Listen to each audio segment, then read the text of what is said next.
About this, we have managing editor of CIFwatch.com, or Comment is Free Watch, Adam Levick. And again, Comment is Free Watch is actually a place that monitors and combats anti-Semitism and the assault on Israel's legitimacy at The Guardian. And its blog, Comment is Free. And just a quick note here, we're speaking with Adam Levick while he's in a Tel Aviv cafe, and we apologize for any background noise. Shalom, Adam Levick. Hi, great to be on the air. So what can you tell us now? You are the managing editor of CIF Watch, as I said, and you are monitoring what the press, especially in The Guardian, is saying. But my question to you is, there are so many different publications and channels and media out there that are pretty anti-Semitic. We've heard a lot of anti-Israel rhetoric in places like the BBC, possibly NPR. And so why Davka, as we say in Hebrew, The Guardian? Okay, well, actually, you asked a very interesting question because we recently launched a sister site called BBC Watch. So to answer your question, we do understand that anti-Semitism and the assault on Israel's legitimacy in the British media is especially bad, especially egregious. We've been around as CIF Watch monitoring The Guardian since 2009 because that, in our mind, is the home of some of the most outrageous examples of anti-Semitism. But we recently expanded a few months ago into monitoring the BBC, and we have a managing editor named Hadar Seilat who does that. And we're also now an independent project of the Committee for Accuracy in Middle East Reporting in America, CAMERA. So we actually take on quite a bit of the media's inaccurate reporting about Israel and anti-Semitism now. Okay, very good to hear and very interesting. Now I understand better. So the latest project that you've taken on was the reporting of Area E1, which is where Benjamin Netanyahu said he will be approving building new homes for Jews between Jerusalem and Ma'ale Adumim. Tell us about that. Yeah, well, I mean, of course, the narrative advanced by The Guardian, which is consistently is anti-settlement and anti-settlers and consistently just says the most outrageous things about people who live across the Green Line, the 1949 armistice lines, just saturated the coverage in the Israel section about Netanyahu's decision to construct Jewish homes in the area known as E1. But they didn't just cover it negatively. They didn't just argue against the construction. They repeated just falsehoods that are so easily disproven by looking at a map of Israel. Two of the falsehoods which they reported continually, and we're talking about 14 reports over the course of 4 days in The Guardian. They continually reported falsely that E1 would literally cut the West Bank in two, which, simply looking at a map is just simply geographically untrue.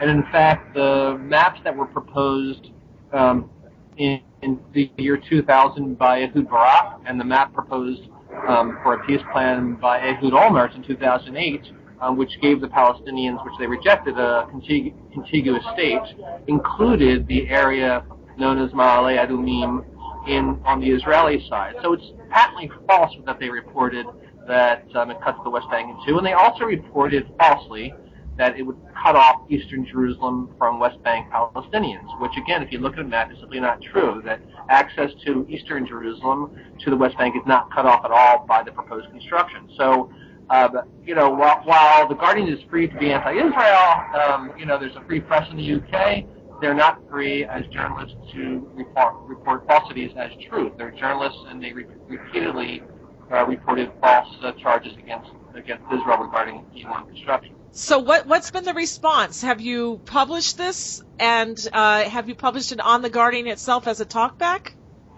Well, no, most of our work now is not done on the talkback section. Most of what we write now is above the line at our own blog, CIFwatch.com.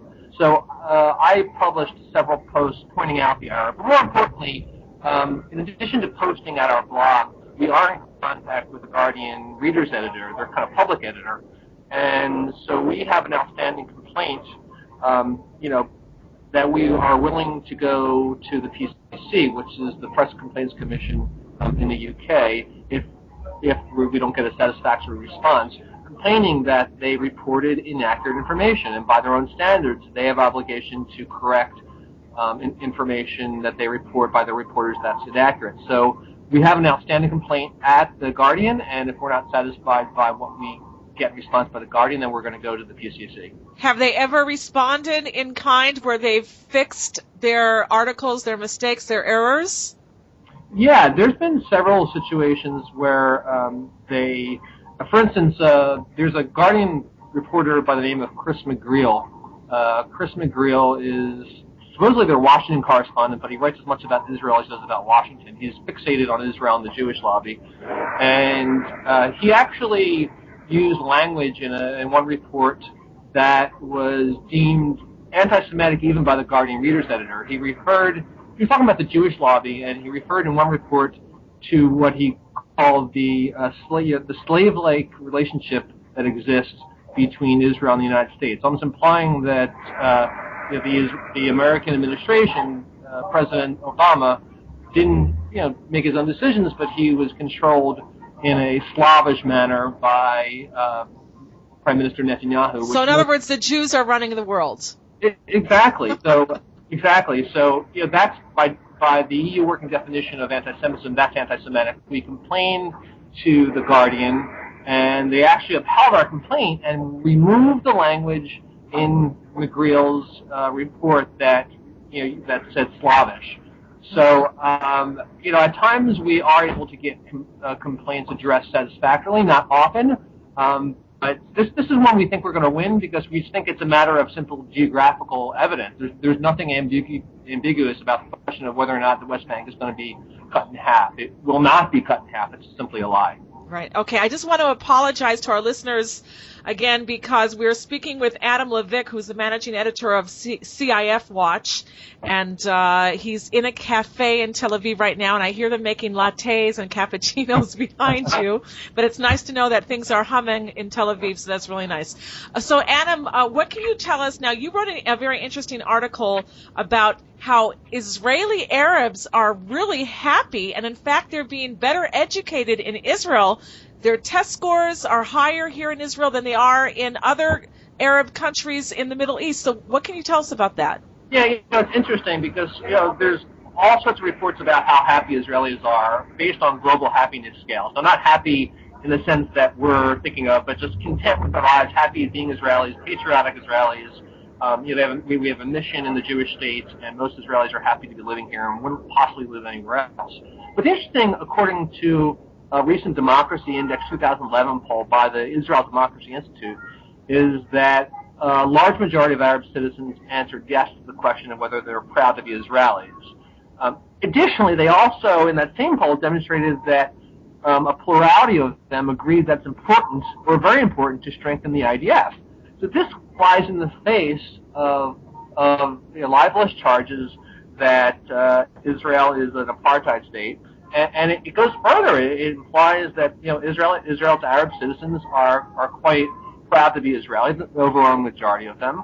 And getting to the point that you talked about, there was the Education Ministry in Israel recently released information that showed that Israel increased dramatically in standardized tests in math and science. And I think we're actually ranked 7th internationally now in math, which is a huge improvement from the last time the tests were taken. But even more interestingly, the improvements were not just in the Jewish sector, but they were also in the Arab sector. And a blogger by the name of Elder of Zion, which I'm sure you're familiar with and your listeners are familiar with, decided to look at those numbers and compare the results of Arab citizens of Israel with the results of Arab citizens of Arab countries in the Middle East. And sure enough, it looks like Arab citizens of Israel do much better on standardized tests in math and science than Arabs do in the rest of the Middle East. So it's fascinating that the one place in the Middle East that is Jewish, Israel, the majority Jewish state, Arabs do better educationally and are happier and enjoy greater democratic freedoms than they do anywhere else in the Middle East. All right, let me just read here a little paragraph of what you wrote in this article. And again, the name of the article is What the Guardian Won't Report, Happy and Successful Arab Citizens of Israel. You write here, according to a recent poll, which is Democracy Index 2011, on behalf of the Israel Democracy Institute, 52.8% of Arab citizens answered yes to the question of whether they are proud to be Israelis, while only 28.3% of respondents said that they were, quote, not at all proud. Additionally, the same poll demonstrated that 45% of Arab citizens of Israel agreed that it is, quote, important or very important to strengthen the military might of Israel, while the percentage that responded that it wasn't important to them was only 29%. So very, very interesting. Again, I haven't seen these printed. They're always saying how Israel's an apartheid state, and Israel, I mean, it sounds like they make Israel out to be a concentration camp for Arabs. Yeah, exactly. And our What the Guardian Won't Report series is an attempt to show that it's just as important when you're monitoring the anti-Israel media to report on what they're not reporting as what they are reporting. And they have a very skewed ideological agenda, and any evidence that contradicts their narrative of an oppressive racist state, they simply won't report. It's also important to contextualize this study about Arab happiness and Arab achievement in Israel with the libelous, the simply awful report by Daniel Levy of Haaretz. Gideon Levy of Haaretz, which claimed that a poll indicated that there's apartheid in Israel. It was based on flawed methodology. It was a horrible, horrible study. But more importantly, as an Israeli, Mr. Levy should have known better. And anyone who lives in Israel, who comes across and works with Arabs, either at work or socially or just walking down the street, should know that that the word apartheid absolutely has no resemblance whatsoever to the life that is lived here. I can vouch for that personally because I was in South Africa. I went to visit there for about a month in the late 1970s where there was apartheid, and I saw what real apartheid was, and it's absolutely a falsification. It's slander against Israel. And I just want to add here in the very first paragraph of your article, it says here that in 2011 Global Happiness Index survey, 63% of respondents said that they were happy with their lives, and Israel came in 7th of all of the nations of the world. So that's pretty good for happiness. Yeah, it's funny because as an Israeli now, I mean, when I describe typical Israelis to my family in the U.S., they're not cheery. We don't smile like Americans in a small town. But happiness is not the right word. It's more like content. And I think when you're a citizen of Israel, especially when you're a citizen of Israel by choice, you have a specific mission. When you wake up in the morning, why you're here, why you're living here, why you're a citizen. And I think the mission of Jews, the mission of the Israelis, is so strong and is so important that I think we're happy in that sense. And citizens of other countries simply don't have that sense of mission, that sense of purpose. And to me, it makes perfect sense, and it's not at all counterintuitive in my sense. All right, Adam, I'd like you, if you can, to order me a virtual cafe latte over there. It's just making me really thirsty. All that noise back there. Listen, Adam, very quick. We have about 5 minutes left, or a little bit less even. Can you tell us about a ban that was put on you from posting your freedom of speech right of criticism on The Guardian? I hear that they've banned you from their site. Sure. Okay, so The Guardian has a blog called Comment is Free. Comment is Free has, opinion essays, and they allow talkbacks underneath, like most websites do. But SIFWatch basically began as a response to the anti-Semitism below the line. And so, one of the things we do at SIFWatch is we monitor the talkback section and make sure that the moderators remove anti-Semitic material, according to their own standards. So when I first began as managing editor of SIFWatch, I actually registered as a commenter using, which most people don't do, I use my own name. So I actually registered as Adam Levick, and under my profile, I put that I'm the managing editor of SIFWatch, from my real age, my real photo of myself. And to my shock, they actually allowed me to comment as Adam Levick. as the months and years went on, and as SIFWatch became more effective, and as we were effective at giving The Guardian and Common is Free the notoriety that they deserve for promoting anti-Semitic tropes and for delegitimizing Israel, I sensed that they began to be disenchanted with our relationship. And they put me in something called pre-moderation, which means that whenever I commented, the moderators had to pre-approve it before it appeared. More recently, a few weeks ago, I decided to comment underneath the thread, and I realized that my posting privileges, my commenting privileges were suspended altogether. So someone in one of the Common is Free editors decided, or a committee decided, that I was going to be banned. So I'm essentially banned at Common is Free, which is just really interesting considering the fact that The Guardian fancies itself a liberal publication. They believe in freedom of speech. They believe in freedom of press. They are at pains to describe themselves as a liberal institution, and they're called Common is Free, and yet the one individual that comments from beneath the line who has some substantive critiques of their commentary gets banned, which to me just says it all, which talks about their hypocrisy more than anything else could. It really is something, because if you were using foul language, which you don't, if you were hitting below the belt, which you don't, you're just an honest critic. You're saying, wait a second, this is not correct, here's an error, and then they're banning you for that. That's what you're telling us, yes? Yeah, because as an institution, they're very resistant to change, and they're very they're not an institution that's very good at engaging in self-reflection or self-criticism. And I think they take it very personally when they're accused of engaging in anti-Semitism, and they take it very personally when they're accused of being viscerally hostile to Israel. And the fact that we over and over in our posts demonstrate that they have this malign obsession towards Israel and Jews, I think really aggravates them, because they see themselves as liberals. And liberals, by definition, reject the notion that they can be racist.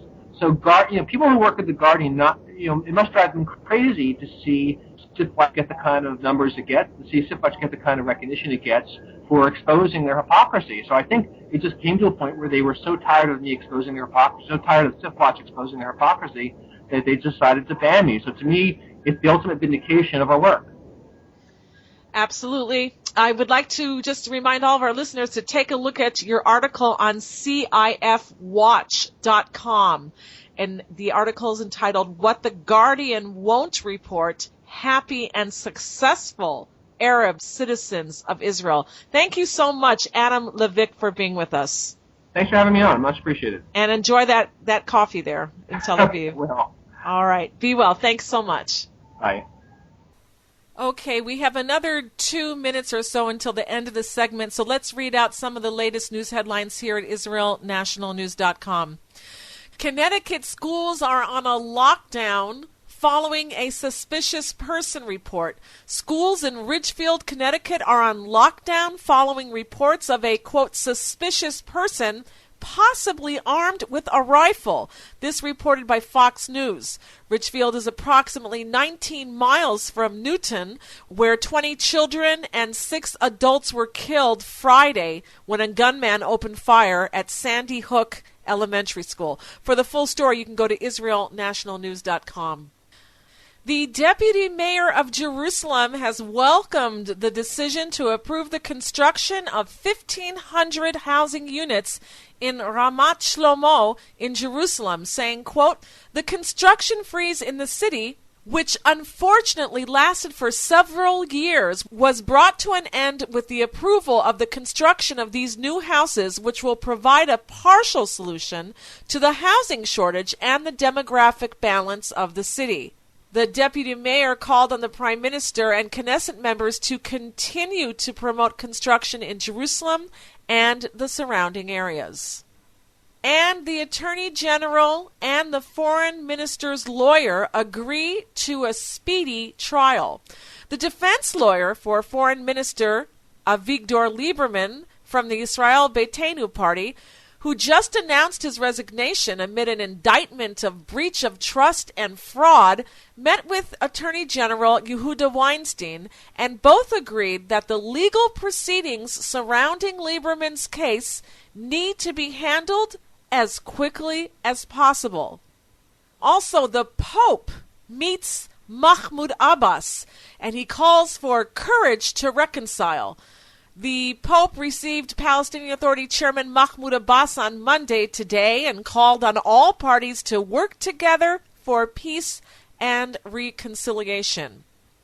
10 young girls are killed in an explosion in Afghanistan, and the Syrian vice president says that the government can't win. In Middle Eastern news, the Hezbollah terror organization in southern Lebanon accuses Israel of an explosion